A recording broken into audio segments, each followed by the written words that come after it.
Salutare, dragi prieteni! În primul rând, țin un produs foarte drag mie, Propolis, în mână. Este un propolis cu totul și cu totul special, pentru că o rădeancă de-a noastră, o româncă de-a noastră a patentat o metodă prin care propolisul poate fi solubilizat în apă.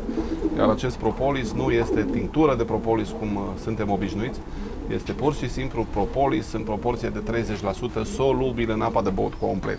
Asta a fost așa ca și introducere, pentru că înainte de a începe videoul l-am văzut aici pe raft și mi-am adus aminte ce produs minunat este.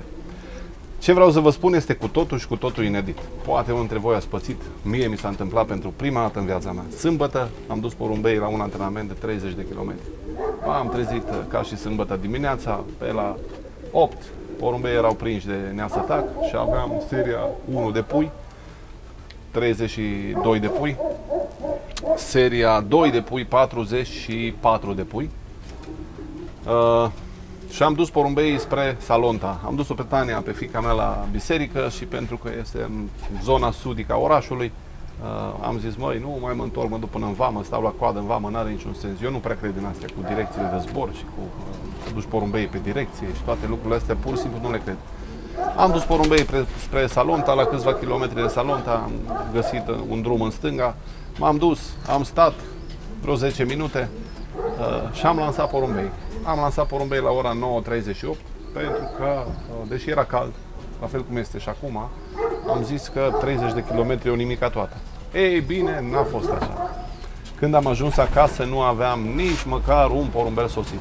Primul pui sosit a ajuns la 2 ore după lansare.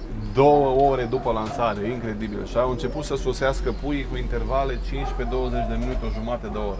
La un moment dat, la miezul zilei, erau 40 de grade, vă dați seama că s-a tăiat cu totul. Aveam 3 pui sosiți în compartimentul puiilor tineri, era primul lor zbor și aveam în jur de 10 pui sosiți aici. Deja îmi făceam socotelele pentru anul viitor, programam concediile în timpul sezonului cu maturii, pentru că am zis, băi, cu 13 pui n-am cum să zbor.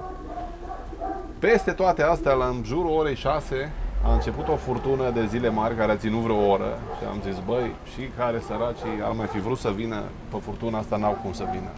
Abia apoi au început surprizele. Odată ce s-a terminat furtuna, au început să sosească puii unul câte unul, la 4-5 minute câte un pui.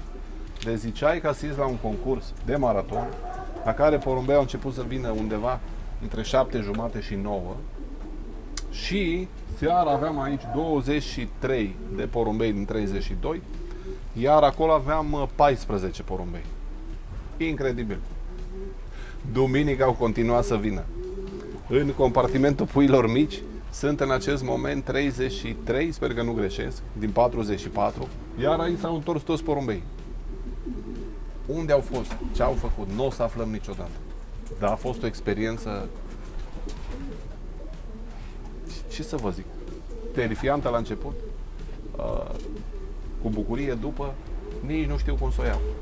Or fi puii mei deștepți, or fi sănătoși, sau pur și simplu de la căldură, porumbeii s-au dus, s-au pus pe malul unui lac și au stat 2 zile la soare, au făcut plajă și au făcut mișto de mine. Chiar nu știu cum să o interpretez, dar totuși porumbeii sunt acasă. Sâmbătă vor pleca la un concurs de 110 km și vom intra în planul de zbor al asociației cu seria 1 atâta timp cât ne vor permite penele, pentru că porumbeii au început să năpârlească foarte tare, iar cu seria 2 din nou în funcție de plan și de distanțe și de vârsta lor. Dar nu știu, dacă ați pățit așa ceva vreodată, scrieți în comentarii. Scrieți cum s-a întâmplat la voi. Eu personal doar am mai văzut un lucru similar în urmă cu 8-10 ani de zile. Dacă nu mă înșel, în 2013 sau în 2014 am plecat cu Ionuț, cu vecinul meu de aici, care și el are porumbei, Ionuț Stanic, și am dus puii la 110 km, la Toroc Semicluj, fix pe locul de pe care lansăm porumbeii de mai bine de 15 ani. Noi de acolo cam începem concursul. S-a dus Ionuț, a lansat porumbei, au plecat, am stat eu vreo 15 minute, nu știu ce, am lansat separat, așa ne-a venit. Am stat eu vreo 15 minute, 20, i-am lansat și eu pe mei și am venit acasă. Când a venit acasă, nu erau toți acasă, a lui nu erau niciunul. Amândoi am avut 40-50 de pui. Lui s-au mai întors 2 într-o săptămână și a mei erau toți acasă. Explicație? Nu există. Cam asta s-a întâmplat cu puii.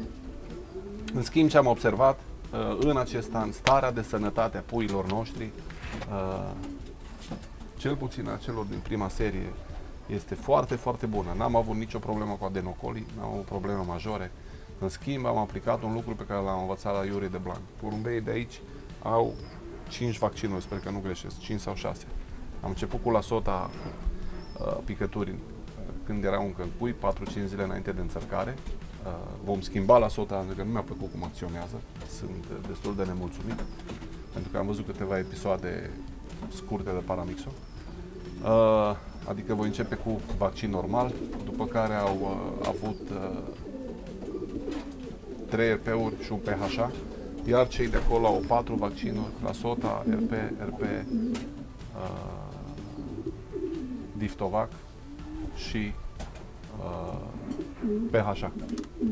Și voi continua acest sistem. Cred că acest sistem de vaccinare pe care vi-l recomand și vouă, pe alternanța vaccinurilor Paramixo, Difto, Paramixo, Salmo, Paramixo, ajută foarte, foarte mult puii noștri și ține foarte departe, cu condiția să luați vaccinuri din surse de încredere și vaccinuri ținute la temperatură corespunzătoare. Cam asta a fost povestea noastră cu puii. Aștept, așa cum am spus, opinia voastră în comentarii. Dacă încă nu v-ați abonat la canalul nostru, vă invit să o faceți. Și ca să închei cum am început, unul din produsele naturale excepționale, un antibiotic natural, un anticandida, un produs de top și pentru oameni și pentru porumbei. Sfatul meu este, în fiecare dimineață, o pipetă la 2 litri de apă pentru porumbei și 2 pipete pentru tine în paharul de ceai. Salutări!